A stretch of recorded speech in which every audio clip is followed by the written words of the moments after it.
Robert J. Conley here. Today's topic, 5 more ways you aren't defective.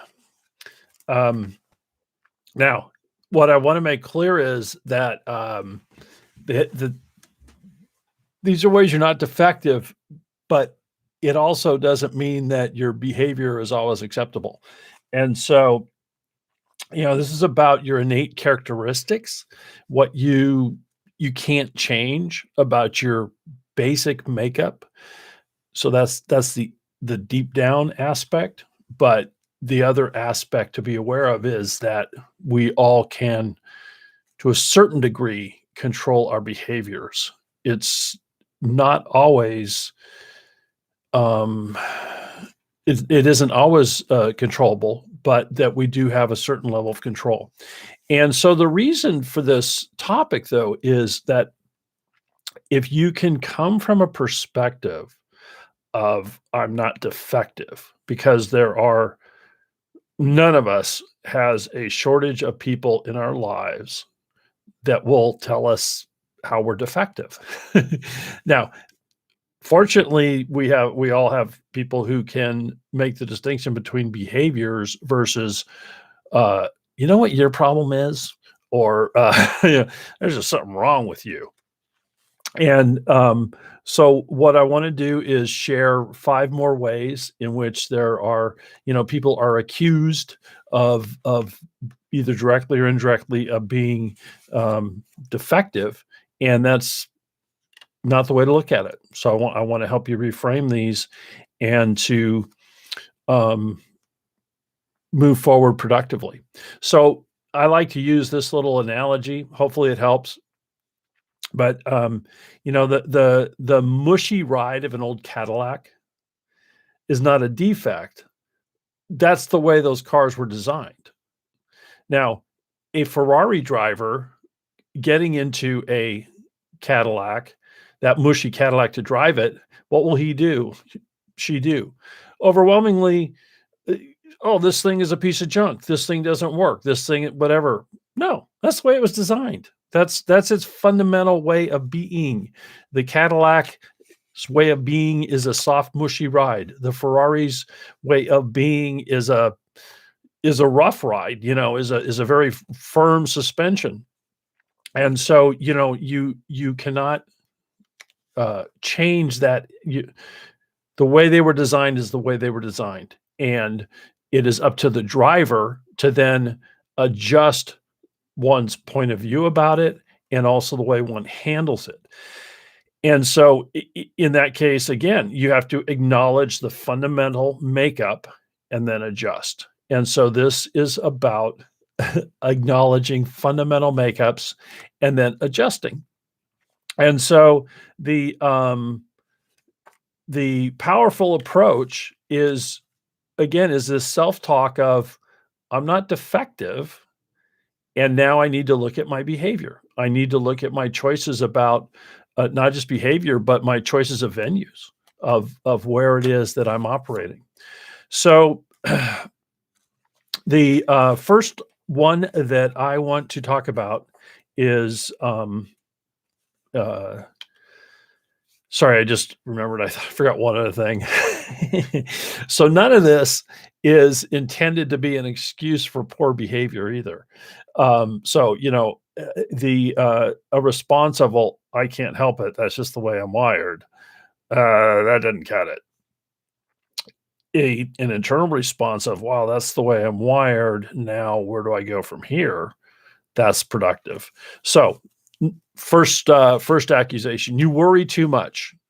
Now, what personality type science tells us is that there is a cohort of people who basically their way of being is concerned, and that comes across as worry.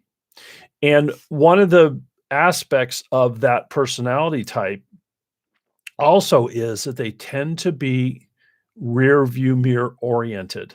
Again, neither right nor wrong, but basically experience life by looking in the rear view mirror. And by that, I mean, we'll only hire people that already have the established experience, the track record. Um, can only basically look at past performance to judge future performance.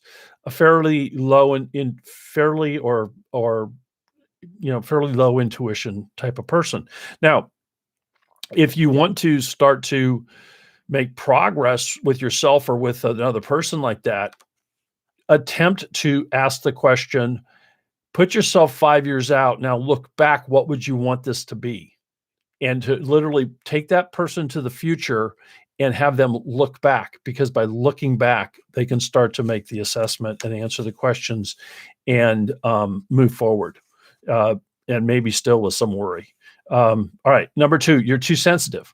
Now, you're too sensitive can come from a few places. There can be some personality types have an underlying, ongoing, never-ending concern for their own competence, and this can be people that have PhDs and have all the credentials you could ever want, and there's still an ongoing concern for competence, and there can be tremendous sensitivity around that. Another way is someone whose dominant function is harmony, and harmony seekers get their biology is upset. In fact, my experience with people who are dominant harmonizers, not again, none of this 100%. Just use the rule of 80-20. Harmony seekers will literally get up and leave a room where there's too much disharmony. It upsets biology.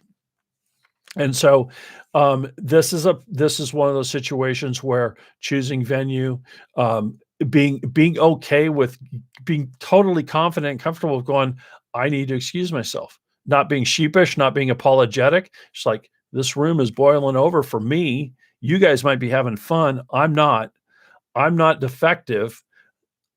I choose to leave this room. And I know some of this sounds simpler than it than it is in real life. Okay, number 3, the other side of that, you're too insensitive. You speak your mind without filter. So I always love to bring both of these people up at the same time because it addresses both. It makes it, I guess it could be interpreted as political, but whatever. I try to have zero politics in this. But both Hillary Clinton and Donald Trump are extroverted thinkers, and extroverted thinkers almost always come across as too insensitive. And in their mind, they're just going, I'm just telling you what I'm thinking. I'm trying to help you. I'm trying to just tell you what I think. But it comes across as insensitivity. And so if you're one of those folks, again, one of the aspects of that personality type is they rarely look at themselves or blame themselves or think themselves to be the problem. But if you have that capacity, take the breath and go forward. If you're on the other side of that part, again, realize this isn't going to be fixed and try to understand this isn't personal. Most of the time it's about an issue. It's not a personal attack on you. Again, I'm not saying 100% of the time, but make those distinctions and it can be more productive. All right.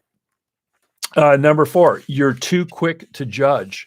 Now, being too quick to judge can be from a closed mind, but it can also be for people who innately are high in deductive reasoning and make very, very quick deductions.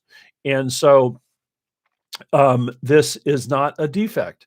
What I would suggest, though, is that the next level of play is to always have an open mind, be open to more information, and to continue to refine your deductions and engage in conversation about it. All right, last one. You sing ugly. I had to share this one because this is one of my favorites. I literally had a small child come up to me one time at a wedding, look at me in the eye and say, "Mister, you sing ugly." And I knew that, but I really hated the fact that she called me out on it. So musical aptitudes are innate. You're either born with them or you're not.